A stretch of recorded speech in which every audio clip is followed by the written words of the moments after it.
Oh, ladies and gentlemen, this is StarCraft Inc. You're watching it. This is a Protoss versus Terran. This is a kind of Korean clan match, so it's a foreign match, and this game was given to me by Zergrush. If you don't know who Zergrush is, awesome dude. You should consider him kind of the director of this channel right now, because I do go to him for a lot of advice as to what I should do with the channel next and what direction the channel should go in. So big thumbs up to Zergrush getting me these foreign games, also giving me a big hand in translation of names. This is a match between Luxury and SPC. Those are the two clan names. However, the Protoss here, the red Protoss on the top of Antigua Shipyards is, his name is, oh my god, I wrote it down, Tia the Invincible Armada. That's his name, Tia the Invincible Armada. And this Terran player down here is Dongju. Now I don't know how to actually pronounce it, but it looks like this. So I don't know what the phonetics of that are, but if you can see that down there, Dongju, I don't know. I'm not Korean, but it's cool. We're just gonna watch them kill shit. It's how we roll. Okay, so jumping into this game, I know you guys like when I kind of skip the first part of the game, but I wasn't sure how long it would take me to talk about what was going on, so I didn't skip ahead this time. Forgive me. We can still be friends.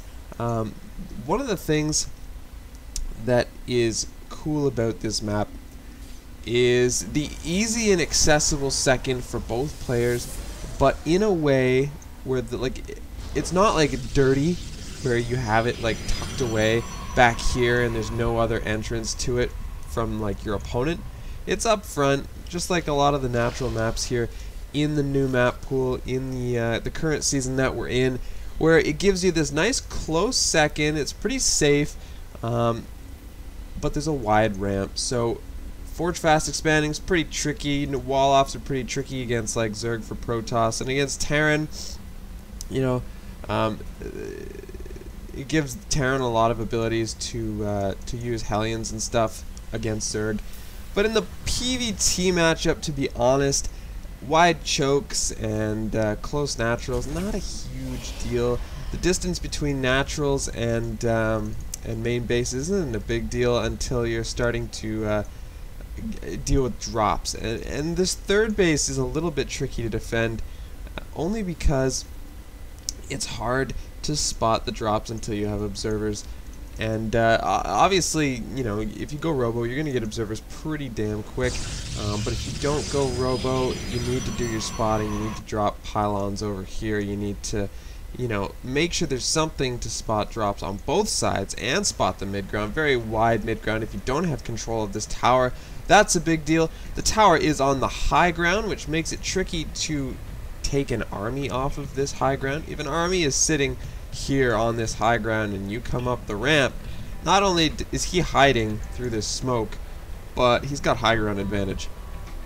And that makes it really tricky to take any army off that mid-ground high ground. So going over here to Dongju, we can see him going for some bioaggression before ever taking an expansion, which is really common. A lot of Terran like to put pressure on the Protoss before taking their expansion and punish Protoss for being greedy, which a lot of Protoss tend to be, but we're seeing that this Protoss did in fact go one gate expand, and he does have his Zealot Sentry Stalkers, so he's not just kind of taking that Nexus first and getting shit all for units. He's doing a good job of getting that nice little unit composition he needs. His Warp Tech is done now, and he's got lots of room for supply, doing a huge probe transfer. If this army pushes into this base, there's going to be another warp in units coming in right now. As we can see, Zealots, which I don't completely know how well Zealots are going to work against that many Marines. We'll see. And he's only got one sentry for force fields, so he won't be able to like trap the bio.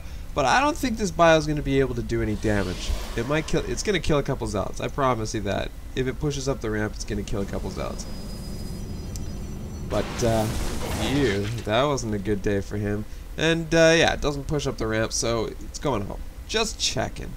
Just checking. See, if he gets here and he pushes up that ramp, there's nothing there. He can do some damage. But it's you know, it's always a good idea. Like, the Protoss can't really backdoor you this early in the game. So, this is what I'm talking about. Rallying here right at the middle of the map, the high ground. If the Protoss player pushes up into that, a lot of his army is going to be vaporized before it can even fight back, because it can't see through this smoke screen.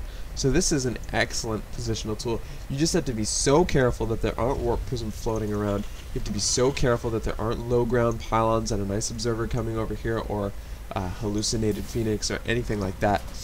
Now, Terran players, what the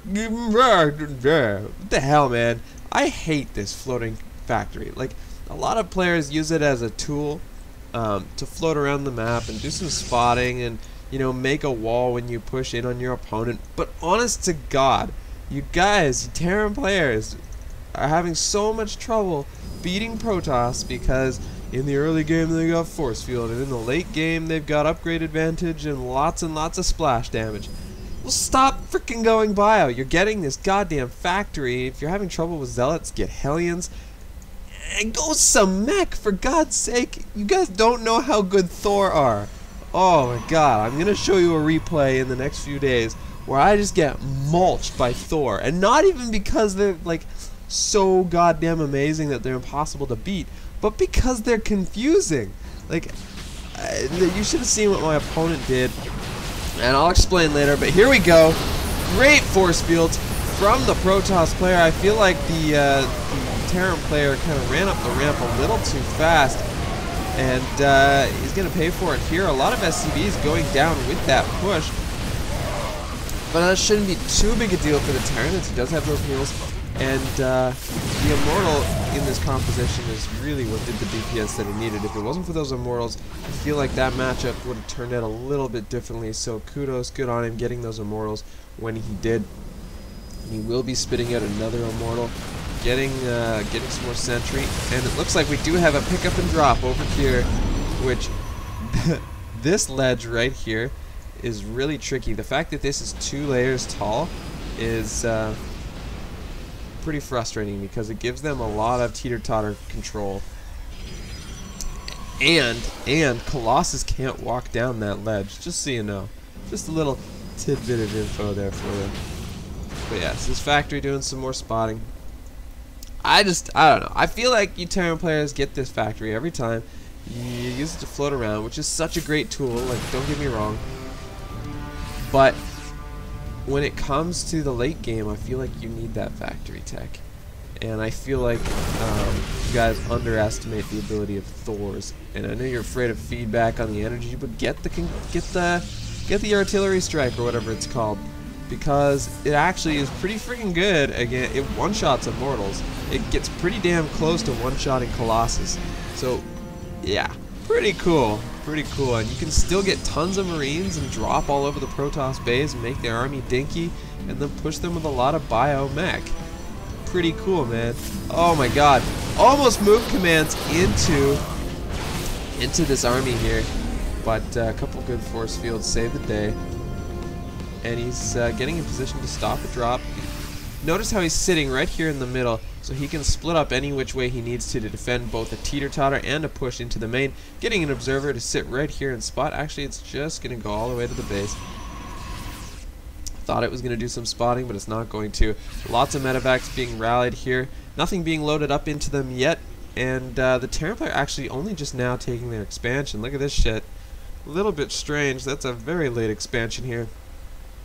And I think the fact that that expansion is so late could cost the Terran player the game, unless he does a lot of damage with a really good drop here.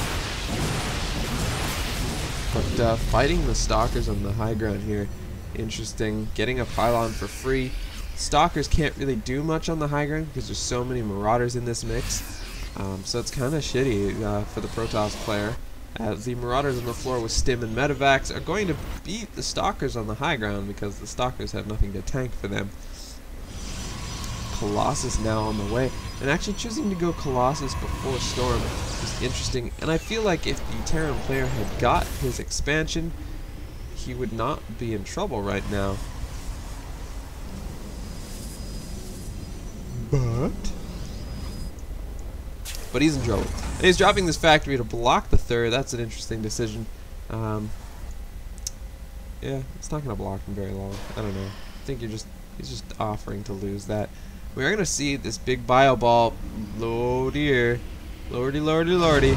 Loading up over here. Well, the army is crossing the map, and that's like the full Terran army picking right up. And Noam. Oh! I did not see this Protoss ball sitting in the base waiting, but there are still a lot of Marauders in that mix and a lot of Stalkers in the Protoss' mix. This Terran drop is just going to straight up fight the Protoss army. And oh my goodness, as the Protoss army is just going to push right into the Terran base, all the supply depots go up. There's no high ground spotting other than this Colossus, which almost gets one shot. There's a Viking in the air trying to take that Colossus out before it can do any more damage. This Terran bio ball is tearing through the Protoss base, and no amount of probes as fodder can support the Stalkers trying to cut it up. A little bit of money in the bank. The Stalkers trying to take out the medevacs, and that will cost them their lives. This is redonkulous, Daddy.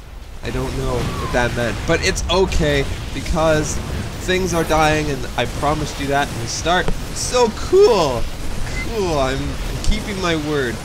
And this little honky right here, smashing pylons, smashing command centers, not command centers, he doesn't do that. Smashing nexuses, that's what I was looking for. And of course, building's gonna float. Building's gonna float, bitches. And I don't even know, man, like, this is an interesting situation. Protoss got a lot of his probes out. He's gonna make a nexus here, and we've got some funky little base trade going on because this command center is gonna land somewhere. And actually saved a lot of his production. We're gonna float his command center back this way. I don't know why. He needs to land that somewhere. He needs to start mining. He needs to add to this army because I think this Protoss army can take that. There's a lot of Immortals here, and Immortals are pretty freaking beefy. They're gonna snipe those Marauders pretty damn quick. And this Nexus is actually still up. If you can get any buildings up before that Nexus goes down, you get some free chrono. That's cool, right? I like it.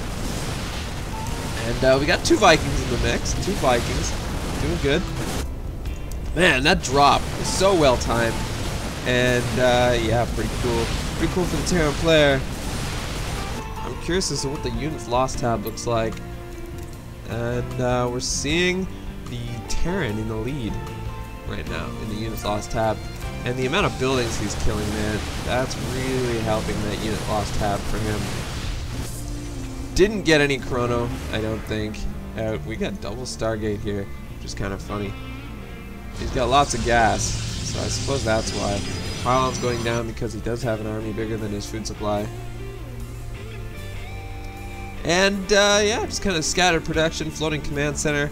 A little bit of a dick move on the Terran player's behalf, but it, you know, gonna win. If he can pull off a win with like these floating buildings, that's awesome. That's all I gotta say. That's awesome. Oh my god. I'm so tired. Ugh. Anyway. So, oh, what's his APM right now? Is he just APM spamming? Is he just... Yeah, look at that! There's nothing to do for this Terran player, and he's still flying at like 170 APM. Cool. Anyway. Both of them are, like, honestly, what the fuck? I'm just spamming the Voidberry key! You ain't gonna see my APM. Yeah, you know, he's got nothing to do.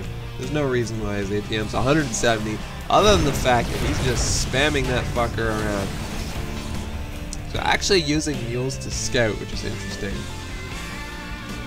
It's better than scan because if he uses his scan and doesn't see anything, like now he knows where the army is, so he can scan. But those mules are clever because you can see more. So holy balls, Batman! Here goes the engagement. The Protoss army kind of in a funny position when that started. A single Void Ray coming in to do some really cool DPS, and the Immortals cleaning this up really fast. And it looks like that didn't go so well for the Terran player. And there's the GG. No upgrades after a 20-minute game. Kind of funny to me, actually. So anyway, yeah. That's how you play a PvT. Yeah. No, that was weird. That was a weird game. Alright, guys. I'm Mrs. Incarnum. You're watching StarCrafting. I hope you enjoyed that game. I'll see you next time.